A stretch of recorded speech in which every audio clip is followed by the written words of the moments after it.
이과생들은 지금 열심히 일하느냐고 바쁜데 문과생들만 지금 책상 머리에 앉아서 계속 이게 이익이 나니 안 나니 뭐 피크아웃이니 이런 논란들을 계속 하고 있는 거니까 근본적인 거에 대한 믿음이 좀 뭐 사실은 좀 깨졌다. 수익으로 전환된다는 게 보여야 되는데 가시화돼야 되는데 블랙락이 그게 수익이 안 될 거라고 생각하면 거기다 투자를 했을까? 뭐 하다가 포기한다든지 하면 그거를 가만히 둘까요? 아무리 계산기를 돌려도 28년 상반기까지는 반도체는 쇼티지입니다. 여전히.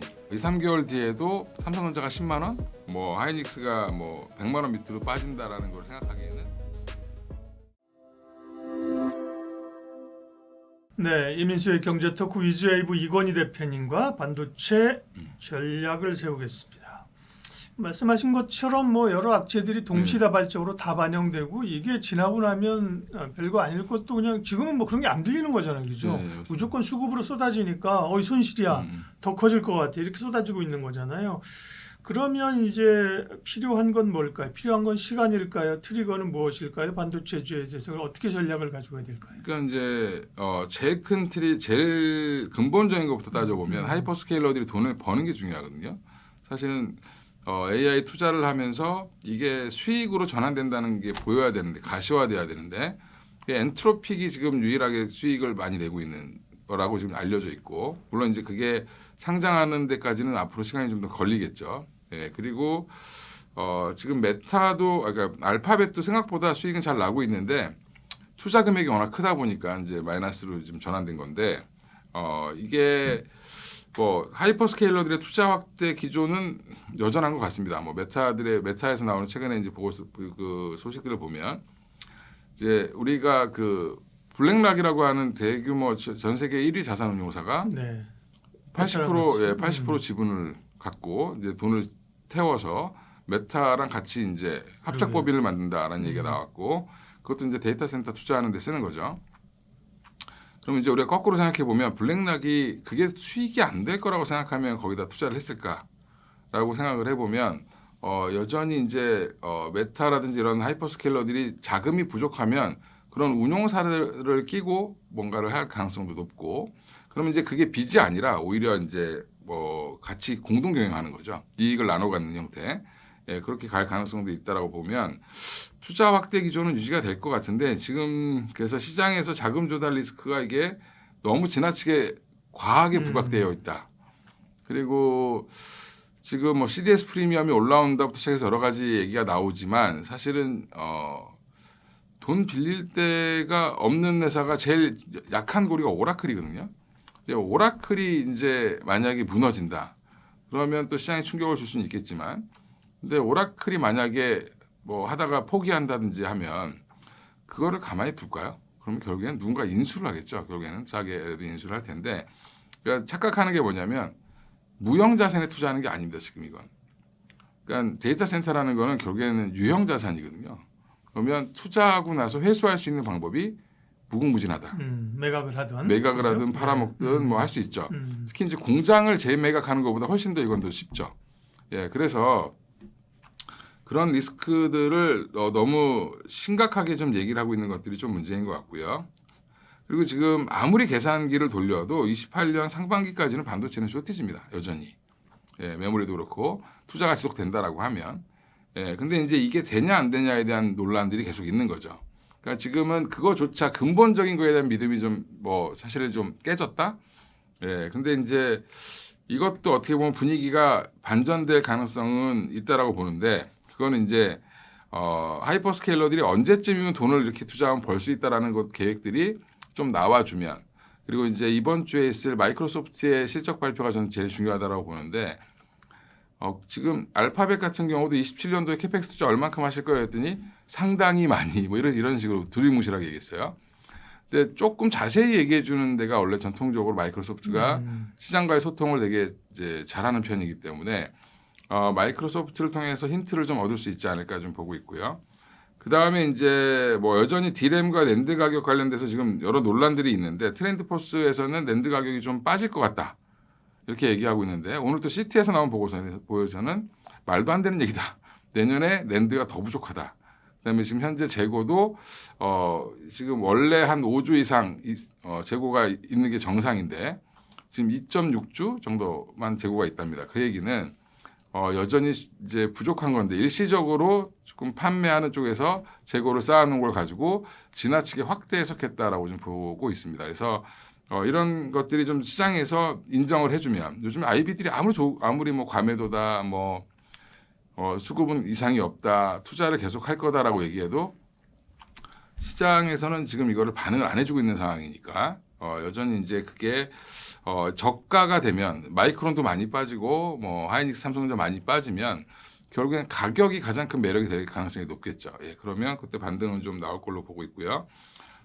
지금 하이닉스, 삼성전자, 반도체 소부장 모두 다 과매도권에 진입했습니다. 그래서 기술적 지표로 보면 다 지금 이제는 사야 되는 타이밍 뭐 이런 게 아닌 이렇게 보이는데 투자 심리라는 게 이제 그렇지 않죠. 그렇죠. 예, 어제부로 이제 사실은 뭐 지수가 10% 이상 빠졌을 때 거의 과매도의 끝판까지 갔다라고 보는데 근데 이제 삼성전자 하이닉스가 한번 오늘도 더 빠지니까 지금은 전체 시장이 그냥 같이 다 무너져 버리는 그런 현상이 나오고 있고 이번에 이제 단위 종목 레버리지 ETF에 대해서 많은 얘기들이 나오지만 사실은 삼성전자 하이닉스의 변동성을 키운 것뿐만 아니라 미국 시장의 반도체도 변동성을 키웠고요. 일본에서도 지금 우리나라 때문에 뭐 키옥시아가 너무 변동성이 커졌다 뭐 이런 얘기도 있고 거기에 지금 더 큰 거 이제 정책 당국이 모르는 게 뭐냐면 다른 종목들의 수급을 다 뺏어갔어요. 예, 그래서 뭐 삼성전자 그러니까 삼성전자 하이닉스를 제외한 뭐 현대차가 됐든 네이버가 됐든 뭐 지금 조방원이 됐든 전력기기 다 마찬가지인데 고점 대비 50% 이상 빠졌습니다. 그리고 코스닥은 지금 말도 못하게 빠지고 있죠. 역사상 코스닥이 이렇게 빠진 적이 없었습니다. 네. 예. 정말 무슨 뭐 이전에 금융위기나 뭐 코로나 때보다도 더 심각한 수준이에요. 네. 네. 그래서 이제 그런 수급을 뺏어간 부분들, 그러니까 놀이터가 생긴 거죠. 코스닥에서 원래 거래하시던 분들이 그냥 그거 사서 저쪽에서 수익 내는 게 훨씬 더 빠르다라고 생각하신 것 같고 지금 개인들이 순매도가 찍힌 게 올해가 처음이랍니다.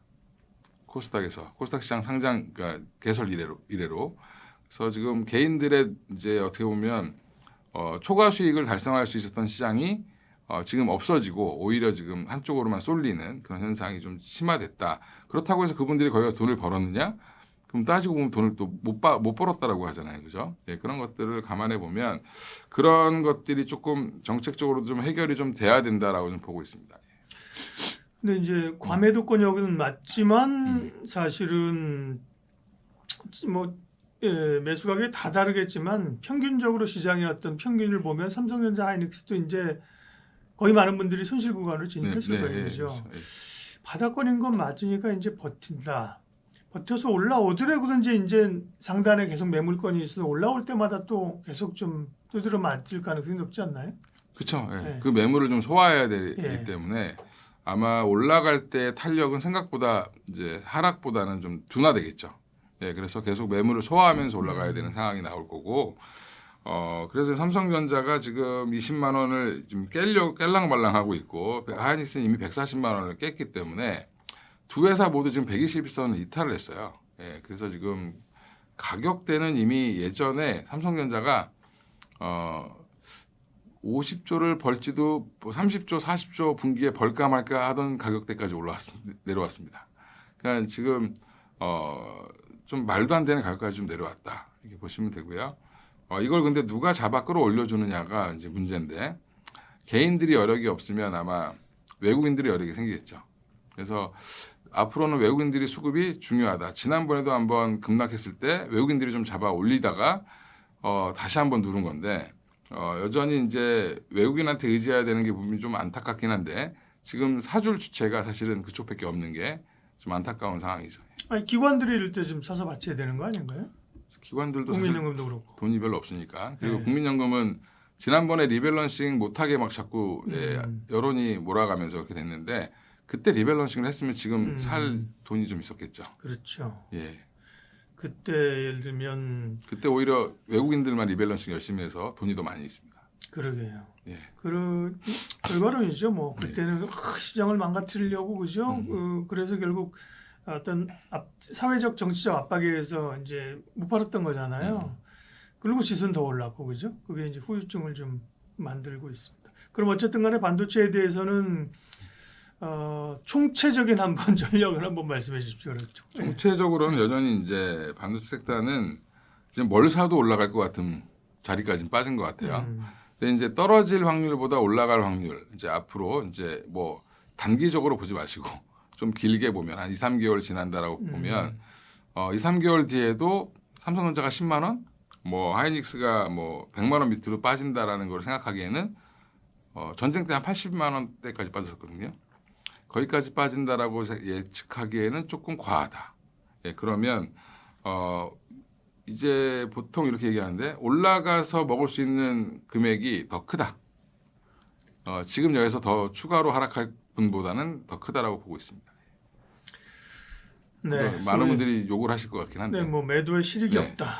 그렇죠. 맞는 말이죠. 근데 이제 맞는 말인데 심정적으로 받아들이가 아유 그 얘기 들으니까 마음이 편안하네. 이제 그냥 뭐 일하면 되겠네. 이게 안 되는 거지, 그죠? 그렇죠. 마음이 그 심리가 수급이 흔들어서 심리 어려운 건데 결국은 뭐 답을 찾다면 뭐 뚫고 나가야죠, 그죠? 네, 그렇죠. 뭐 네. 일단 지금 우리가 이제 네. 중간에 뭔가 끊지 못했으면 지금은 끊을 만한 이익이 없죠, 별로. 그렇죠. 예. 그래서 더 빠지면 얼마나 더 빠지겠어라는 자세로 대응하시는 게 맞고요. 네. 좀 안타까운 얘기지만 지금은 좀 관망을 좀 하자. 네, 그리고 삼성전자 하이닉스가 바뀐 건 없습니다. 그러니까 투자자들이 한마디로 이과생들은 지금 열심히 일하느냐고 바쁜데 문과생들만 지금 책상 머리에 앉아서 계속 이게 이익이 나니 안 나니 뭐 피크아웃이니 이런 논란들을 계속 하고 있는 거니까 그것도 결국에는 숫자가 증명을 할 겁니다. 우리나라가 다행히 열흘 단위로 수출 데이터가 나오죠.